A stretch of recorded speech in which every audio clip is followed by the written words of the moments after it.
Madam ये मेरा सारा पैसा है, अभी जमा करो। ओए लड़के, ये पैसे कहाँ से चुरा कर लाया है? अरे मैडम मैं ये पैसा कहीं से चुरा कर नहीं लाया, मेहनत से कमा कर लाया हूँ। अपनी हालत देख जरा फटीचर, अभी पुलिस को बुलाती हूँ, जरूर चुरा कर लाया है। अगर आपने पुलिस को बुलाया तो मैं आपको आपकी नौकरी से निकलवा दूंगा। चल निकल बैंक से, कचरे वाले, तेरे जैसे कितने आते हैं यहाँ।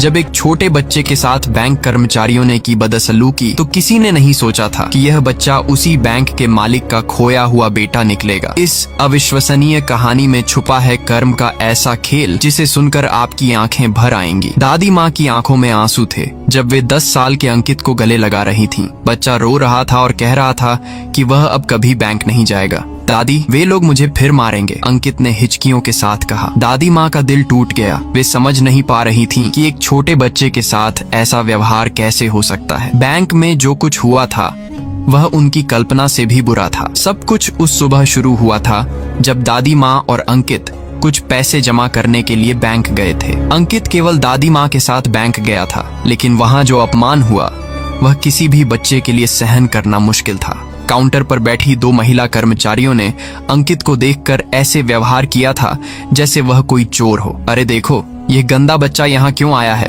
पहली महिला कर्मचारी ने अपनी सहेली से कहा। लगता है भीख मांगने आया है या फिर कुछ चुराने का प्लान बनाया है। दूसरी महिला ने हंसते हुए कहा, हाँ, इसके फटे पुराने कपड़े देखकर तो यही लगता है। ऐसे बच्चे अक्सर शैतानी करने आते हैं। लेकिन इन महिला कर्मचारियों को क्या पता था कि जिसकी अभी वह मजाक उड़ा रही है, आगे चलकर वही बच्चा उनके लिए काल बन जाएगा। अंकित दादी माँ की साड़ी का पल्लू कसकर पकड़े हुए था। उसे समझ नहीं आ रहा था कि इन औरतों ने उसे चोर क्यों कह दिया। उसकी मासूम आंखों में आंसू आ गए थे। दादी, ये लोग मुझसे क्यों नाराज हैं? मैंने तो कुछ नहीं किया है, उसने धीमी आवाज में पूछा। दादी माँ का दिल बैठ गया। वे महसूस कर रही थीं कि यहाँ कुछ गलत होने वाला है। गार्ड भी उनके साथ मिलकर अंकित को डराने में लगा। अरे छोटे, तू यहाँ क्या करने आया है? तेरे पास इतने पैसे कहाँ से आए कि बैंक में जमा करेगा? उसने अंकित के सामने झुकते हुए धमकी भरे अंदाज में कहा। अंकित पीछे की तरफ हट गया और दादी माँ के पीछे छुप गया। मैं घर जाना चाहता हूँ दादी, उसने रोते हुए कहा। पहली महिला कर्मचारी ने अंकित के फटे कुर्ते की तरफ इशारा करके कहा, देखो इसके कपड़े कितने गंदे हैं। ये जरूर किसी के घर से कुछ चुरा कर यहाँ आया है। हमें इसकी जांच करानी चाहिए। दूसरी महिला ने हाँ में सिर हिलाया था। बिल्कुल ठीक कह रही हो, ऐसे बच्चे बड़े खतरनाक होते हैं। छोटे छोटे हाथ होते हैं, जल्दी पकड़े भी नहीं आते। गार्ड ने अंकित को धक्का देते हुए कहा था, चल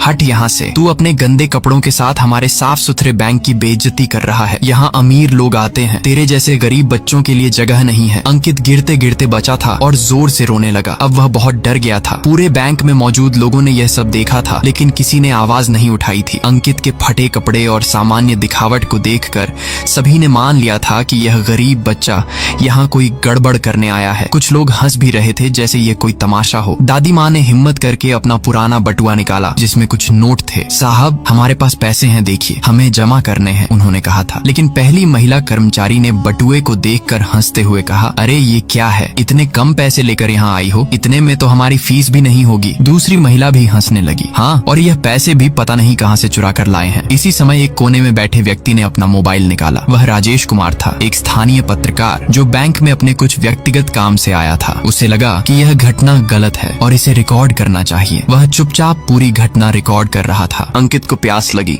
उसने दादी माँ से कहा, दादी मुझे पानी चाहिए। दादी माँ ने पास रखे पानी के जग की तरफ इशारा किया, लेकिन गार्ड ने अंकित को रोक दिया। रुक, यह पानी तेरे जैसे गंदे बच्चों के लिए नहीं है, ये साफ सुथरे ग्राहकों के लिए है। तू कहीं और से पानी पी। अंकित की आंखों में और भी आंसू आ गए। पहली महिला कर्मचारी ने दादी माँ से कहा, अरे बुढ़िया, इस छोटे चोर को यहाँ क्यों लाई हो? कहीं ये हमारे बैंक से कुछ चुराने का प्लान तो नहीं बना रहा? दादी माँ ने कहा, भैया ये मेरा पोता है, हमें बस कुछ पैसे जमा करने हैं। लेकिन दूसरी महिला ने व्यंग्य से कहा, हाँ हाँ, सभी चोर यही कहते हैं। तुम दोनों यहाँ से चले जाओ वरना पुलिस को बुला देंगे। राजेश कुमार का मन इस अन्याय को देखकर बहुत दुखी हो रहा था। वह एक पत्रकार था और सामाजिक न्याय में विश्वास रखता था। उसे लग रहा था कि यह घटना सिर्फ एक व्यक्तिगत मामला नहीं है, बल्कि एक बड़ी सामाजिक समस्या का प्रतीक है। वह पूरा वीडियो बना रहा था ताकि इस अन्याय को लोगों के सामने ला सके। आखिरकार दादी माँ ने अंकित का हाथ पकड़ा और कहा, चलो बेटा, हम यहाँ से चलते हैं। अंकित रोते रोते दादी माँ के साथ बैंक से बाहर निकला। उसके छोटे दिल पर गहरा घाव लग गया था। राजेश कुमार बैंक से बाहर निकला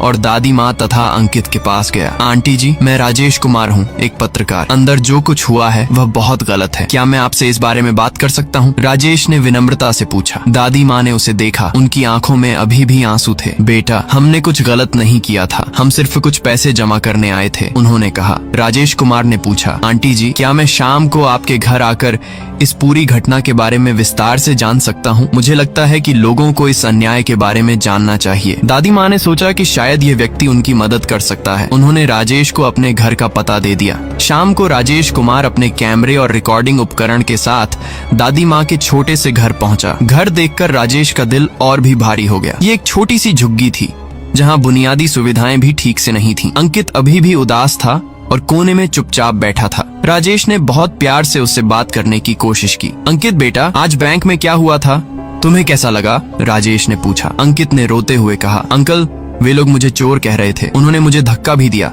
मैंने कुछ गलत नहीं किया था। राजेश की आंखें भर आईं। उसने अपना कैमरा चालू किया और अंकित का इंटरव्यू रिकॉर्ड करना शुरू किया। दादी माँ ने राजेश को पूरी कहानी सुनाई। बेटा, यह अंकित मुझे आज से 8 साल पहले बस स्टेशन पर मिला था। बहुत छोटा था, रो रहा था, कोई नहीं मिला तो मैं इसे अपने साथ ले आई। तब से ये मेरे साथ रहता है, बहुत अच्छा बच्चा है। राजेश ने और सवाल किए। आपने पुलिस में रिपोर्ट दर्ज कराई थी? दादी माँ ने कहा, हाँ बेटा, लेकिन कुछ पता नहीं चला। धीरे धीरे अंकित मेरा अपना हो गया। राजेश ने दादी माँ के स्वास्थ्य के बारे में भी पूछा। दादी माँ ने बताया कि डॉक्टर ने ऑपरेशन की जरूरत बताई है, लेकिन पैसे नहीं है, इसीलिए बैंक गए थे कि शायद कुछ मदद मिल जाए। राजेश कुमार ने दादी माँ और अंकित के साथ विस्तृत इंटरव्यू लिया। उसने उनकी पूरी जिंदगी की कहानी रिकॉर्ड की। घर वापस पहुंचकर राजेश ने पूरी रात काम किया। उसने बैंक की घटना के वीडियो को एडिट किया और उसके साथ दादी माँ और अंकित का इंटरव्यू जोड़ा। राजेश ने वीडियो का शीर्षक दिया, बैंक कर्मचारियों ने 8 साल के बच्चे को चोर कहकर किया अपमानित। क्या यही है हमारे बैंकों का असली चेहरा? उसने वीडियो को सभी सोशल मीडिया प्लेटफॉर्म पर अपलोड किया और साथ में लिखा कि यह घटना दिखाती है कि हमारे समाज में गरीबों के साथ कैसा व्यवहार होता है। वीडियो तेजी से वायरल होने लगा और हजारों लोगों ने इसे शेयर किया। कमेंट सेक्शन में लोग बैंक की इस हरकत की जमकर आलोचना कर रहे थे। कुछ ही घंटों में यह वीडियो लाखों लोगों तक पहुंच गया। मीडिया वालों की भी नजर इस पर पड़ी और वे इस केस को कवर करने के लिए तैयार हो गए। समाज में इस घटना को लेकर रोष फैल गया। लोग सवाल उठाने लगे कि क्या यही है हमारे बैंकों का व्यवहार? क्या गरीब दिखने वाले लोगों के साथ ऐसा ही सलूक किया जाता है? दादी माँ ने अंकित को समझाने की कोशिश की। बेटा, सब जगह ऐसे लोग नहीं होते, कुछ लोग गलत होते हैं, इसका मतलब ये नहीं कि पूरी दुनिया गलत है। लेकिन अंकित का छोटा दिमाग इतनी बड़ी बात को समझने के लिए तैयार नहीं था। उसके लिए तो बस इतना था कि बैंक एक डरावनी जगह है जहां लोग उसे परेशान करते हैं। दादी माँ का स्वास्थ्य भी ठीक नहीं था। उनको डायबिटीज और हृदय रोग की समस्या थी। डॉक्टर ने कहा था कि उन्हें तुरंत ऑपरेशन की जरूरत है, वरना स्थिति गंभीर हो सकती है। लेकिन ऑपरेशन का खर्च इतना ज्यादा था कि दादी माँ के पास इतने पैसे नहीं थे। वे अंकित के साथ बैंक इसीलिए गई थीं कि शायद कोई लोन मिल जाए या कोई और रास्ता निकले। लेकिन जो कुछ बैंक में हुआ उसके बाद तो उनकी हिम्मत ही टूट गई। अब कोई इलाज नहीं करवाएंगे बेटा, दादी माँ ने अंकित से कहा। अंकित नहीं समझ पा रहा था कि दादी माँ क्यों इतनी उदास हैं और क्यों वे अपना इलाज नहीं करवाना चाहती। विदेश में बैंक मालिक संजय मेहता अपने होटल के कमरे में बैठे थे जब उनके फोन पर यह वायरल वीडियो आया। पहले तो उन्होंने सोचा कि यह किसी और बैंक की घटना होगी, लेकिन जब उन्होंने ध्यान से देखा तो उनके होश उड़ गए। ये तो उनका अपना बैंक था। काउंटर पर बैठी वे 2 महिलाएं उनकी ही कर्मचारी थीं। बैंक मालिक संजय मेहता का गुस्सा 7वें आसमान पर पहुंच गया। उन्होंने तुरंत वीडियो को पूरा देखा और जो कुछ देखा वह उनकी सोच से भी बुरा था। एक छोटे बच्चे के साथ इस तरह का व्यवहार करना किसी भी इंसान के लिए शर्म की बात थी। बैंक मालिक संजय मेहता ने महसूस किया कि इस घटना से न सिर्फ उनके बैंक की बदनामी हुई है, बल्कि वे खुद भी एक पिता होने के नाते इस बात से परेशान थे कि किसी बच्चे के साथ ऐसा हुआ है। लेकिन जब बैंक मालिक संजय मेहता ने वीडियो में दादी माँ की बात सुनी तो उनके पैरों तले जमीन खिसक गई। दादी माँ कह रही थीं कि अंकित उन्हें बस स्टेशन पर मिला था, वही बस स्टेशन जहां उनका अपना बेटा खो गया था, वही तारीख, वही वक्त, वही जगह। बैंक मालिक संजय मेहता के हाथों से मोबाइल फोन गिर गया।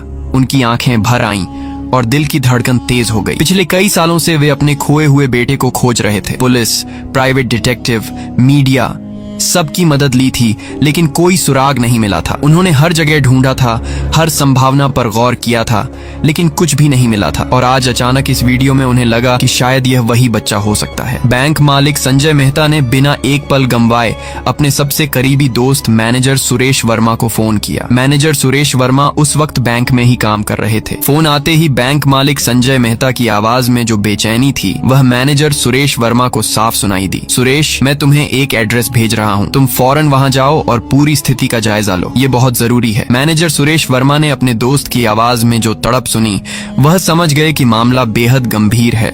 उन्होंने बिना कोई सवाल पूछे तुरंत बैंक का काम छोड़ा और उस एड्रेस की तरफ रवाना हो गए जो बैंक मालिक संजय मेहता ने भेजा था। मैनेजर सुरेश वर्मा जब दादी माँ के घर पहुंचे तो वहां का नजारा देखकर उनका दिल भर आया। एक छोटी सी झुग्गी में दादी माँ अंकित के साथ बैठी थी। दादी माँ की हालत देखकर साफ लग रहा था कि वे बीमार हैं और उन्हें तुरंत इलाज की जरूरत है। अंकित अभी भी डरा हुआ था और दादी माँ के पास चिपका बैठा था। मैनेजर सुरेश वर्मा ने बहुत प्यार से दादी माँ से बात की और पूरी कहानी सुनी। दादी माँ ने बताया कि कैसे वे बस स्टेशन पर इंतजार कर रही थीं और अचानक एक छोटा बच्चा रोता हुआ उनके पास आया। बच्चा अपना नाम भी नहीं बता पा रहा था, सिर्फ रो रहा था। दादी माँ का दिल पसीज गया और उन्होंने बच्चे को अपने साथ घर ले जाने का फैसला किया। उन्होंने पुलिस में रिपोर्ट भी दर्ज कराई थी, लेकिन कोई सुराग नहीं मिला। धीरे धीरे अंकित उनका अपना बेटा बन गया। मैनेजर सुरेश वर्मा ने फौरन बैंक मालिक संजय मेहता को फोन किया और सारी स्थिति बताई। संजय, यहाँ की स्थिति बहुत नाजुक है। दादी माँ बहुत बीमार हैं और उन्हें तुरंत अस्पताल ले जाना होगा। और हाँ, जो तारीख, समय और जगह का जिक्र तुमने किया था, वह सब मैच कर रहा है। बैंक मालिक संजय मेहता की सांस अटकी हुई थी। उनके दिल में एक उम्मीद जगी थी, लेकिन साथ ही डर भी था कि कहीं यह गलत फहमी ना हो। सुरेश, तुम फौरन दादी माँ और बच्चे को शहर के सबसे अच्छे अस्पताल में ले जाओ। सारा खर्च मैं उठाऊंगा। और हाँ, डॉक्टर से कह देना कि जो भी इलाज की जरूरत हो बिना किसी चिंता के करें। मैनेजर सुरेश वर्मा ने तुरंत एक एम्बुलेंस बुलाई और दादी माँ तथा अंकित को अस्पताल ले गए। अस्पताल पहुंचते ही डॉक्टरों ने दादी माँ की जांच शुरू कर दी। उनकी हालत वाकई गंभीर थी और तुरंत ऑपरेशन की जरूरत थी। मैनेजर सुरेश वर्मा ने सारी फॉर्मेलिटीज पूरी कराई और डॉक्टरों को बताया कि पैसे की कोई दिक्कत नहीं है। अंकित बहुत डरा हुआ था और समझ नहीं पा रहा था कि यह सब क्या हो रहा है। मैनेजर सुरेश वर्मा ने बहुत प्यार से उसे समझाया कि दादी माँ ठीक हो जाएंगी और उसे चिंता करने की जरूरत नहीं है। इसी बीच बैंक मालिक संजय मेहता अपनी विदेश यात्रा काटकर वापस भारत के लिए निकल चुके थे। फ्लाइट में बैठे बैठे वे सिर्फ यही सोच रहे थे कि कहीं ये वाकई उनका बेटा तो नहीं। अगले दिन बैंक मालिक संजय मेहता भारत पहुंचे और सीधे अस्पताल गए। जब उन्होंने अंकित को देखा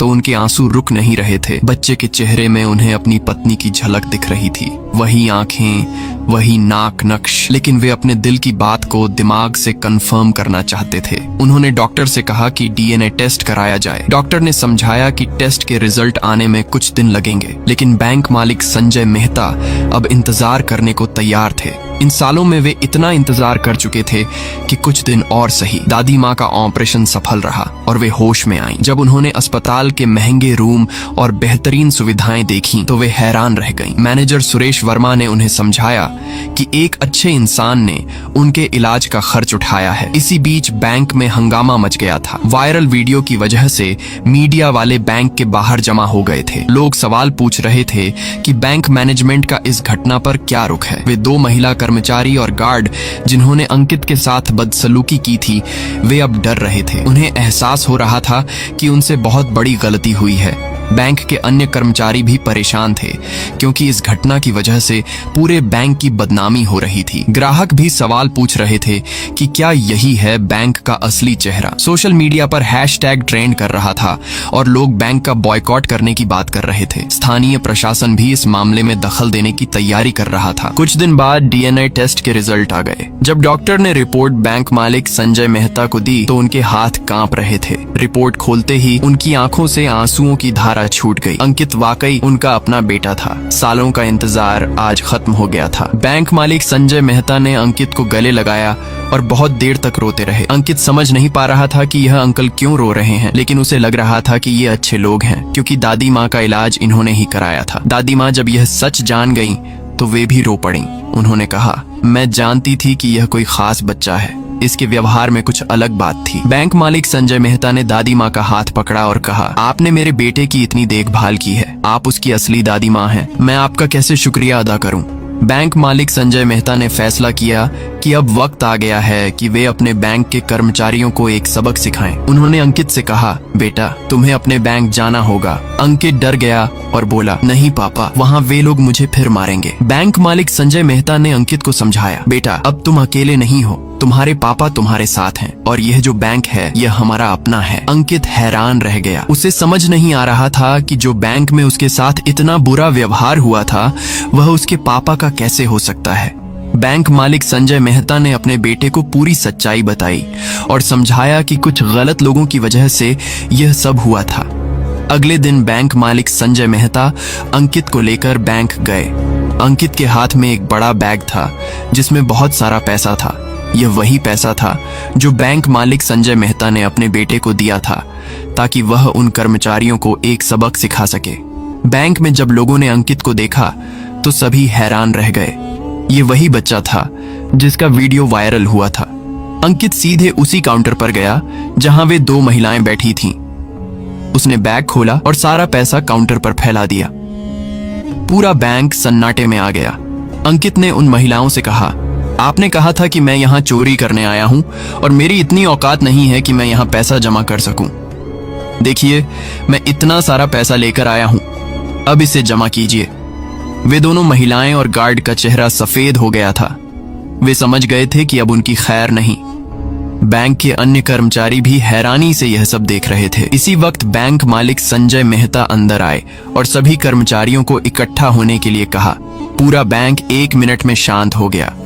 बैंक मालिक संजय मेहता ने सबके सामने घोषणा की कि अंकित उनका अपना बेटा है और जिन कर्मचारियों ने उसके साथ बदसलूकी की थी उनकी तुरंत छुट्टी कर दी जाती है। उन्होंने कहा, जो लोग एक छोटे बच्चे के साथ इस तरह का व्यवहार कर सकते हैं वे हमारे बैंक में काम करने के लायक नहीं हैं। पूरे बैंक में सन्नाटा छा गया था। कर्मचारी हैरानी से एक दूसरे को देख रहे थे। जिस बच्चे को वे गरीब और असहाय समझ रहे थे वह बैंक के मालिक का बेटा निकला था। वे दो महिला कर्मचारी रो रही थीं और माफी मांग रही थीं, लेकिन बैंक मालिक संजय मेहता का फैसला अटल था। गार्ड भी घुटनों के बल गिरकर माफी मांग रहा था, लेकिन बैंक मालिक संजय मेहता ने कहा कि अब बहुत देर हो चुकी है। उन्होंने सुरक्षा गार्डों को बुलाया और इन तीनों को बैंक से बाहर निकलवा दिया। इस घटना की खबर तुरंत मीडिया तक पहुंच गई। बैंक के बाहर खड़े रिपोर्टर्स और कैमरामैन यह सब रिकॉर्ड कर रहे थे। समाचार चैनलों पर यह खबर ब्रेकिंग न्यूज बनकर चल रही थी। बैंक मालिक का बेटा निकला,